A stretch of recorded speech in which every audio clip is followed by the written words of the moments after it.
नमस्कार दोस्तों, कचहरी की छुट्टी हो गई है और हम लोग ऑफिस के लिए फिर से निकल गए हैं। काफ़ी शाम हो गई है। तो सर से मेरा एक सवाल है कि सर, लोग एक्साइज का आजकल बहुत हम लोग केस देख रहे हैं जिसमें लोग धड़ल्ले से शराब के कारोबार कर रहे हैं, और इसमें है कि एक बार जेल जाते हैं, फिर बेल करा के 2 महीना के बाद 3 महीना के बाद चले जाते हैं और फिर शराब का काम शुरू, फिर जेल, फिर शुरू, फिर जेल, फिर शुरू। लेकिन अभी एक जजमेंट देखे हमने लखौरा थाना केस का है, उसमें एक्यूज को 5 साल का सजा हुआ है। तो जो लोग इस काम को ज़्यादा बढ़ावा दे रहे हैं, उनको लग रहा है कि बेल मिल जा रहा था, बहुत आसान है। उन लोगों के लिए आप क्या कहना चाहिएगा? देखिए पुजारी जी, जो आपने सवाल किया ये बहुत ही बढ़िया सवाल है। केवल शराब के ही केस में नहीं, यानी बिहार एक्साइज प्रोहिबिशन एक्ट्स के ही केस में नहीं, बल्कि बीएनएस के केस में भी, यानी क्रिमिनल जो केसेस हैं उसमें भी मैं देखता हूं कि कई लोगों को लगता है कि बेल हो गया तो केस समाप्त हो गया। एक तो बहुत बेहुदा गायक है कोई, जिसने गाना गा दिया, आज जेल हुई, कल बेल हुई, परसों से ये खेल हुई। बिहार के लोग भोजपुरी गायकों की बात आजकल बड़ी सुन रहे हैं, जब ये सब रियल बात, मतलब रियल लाइफ की बातें हैं। रियल लाइफ में होता ये है कि जब एक बार आप पर केस हो गया, आप बेल ले लीजिएगा। बेल लेने के बाद तुरंत जैसे ही चार्जशीट सबमिट होगा, उसके बाद कॉग्निजेंस होगा, फिर आप पर जो है सम्मन जाएगा, फिर वारंट होगा, और फिर मतलब ये बेलेबल वारंट होगा, नहीं आइएगा तो नॉन बेलेबल वारंट होगा। उसके बाद जो है आप आइएगा, या बिना वारंट के भी कॉग्निजेंस पर भी आ गए तो फिर केस चार्ज होगा। चार्ज के बाद तब गवाही चलेगी। केस के बहुत सारे प्रोसेस होते हैं जिनके कॉम्प्लिकेशंस होते हैं, और अगर आपने गलत किया है, आपके खिलाफ गवाह और साक्ष्य है, तो आपको सजा भी हो सकती है।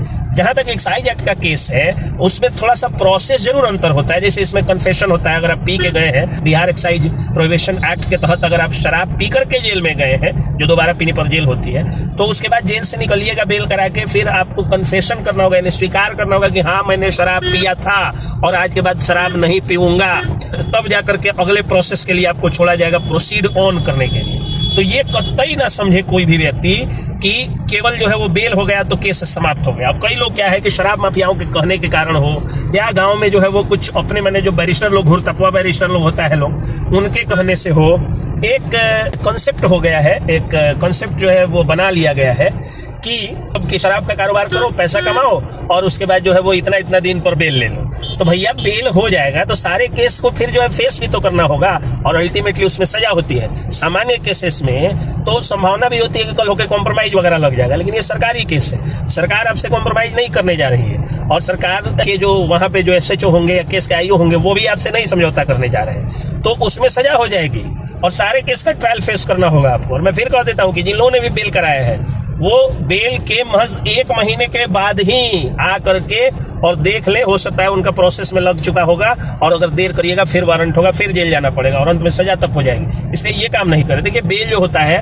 वो इसलिए नहीं होता है कि आप बेल करा के फिर से वही काम करने लग जाए, बल्कि आप कंडीशनल लिखते भी हैं कि आज के बाद से इस काम की पुनरावृत्ति नहीं करूंगा, यानी फिर से नहीं दोहराऊंगा ये क्राइम जो मैंने किया है। तो इसलिए बेल मिलने के बाद में सुधार की आवश्यकता है। और हम लोग जो है, हम लोग वकील लोग क्राइम बढ़ाने के लिए, शराब माफियाओं के प्रोटेक्शन के लिए, भू माफियाओं के प्रोटेक्शन के लिए नहीं होते हैं। हम लोग वकील लोग जो है निर्दोष को जो है वो दोष मुक्त कराने के लिए, निर्दोष लोग केस में फंसे होते हैं उनके लिए होते हैं। तो आपको बेल कराना है, आप किसी भी अधिवक्ता से बेल करें। बार बार जेल और बेल के चक्कर में नहीं पड़िए। अगर एक बार पकड़े गए हैं तो शराब कारोबार छोड़ ही दीजिए, ज्यादा बेहतर होगा आपके लिए। जय।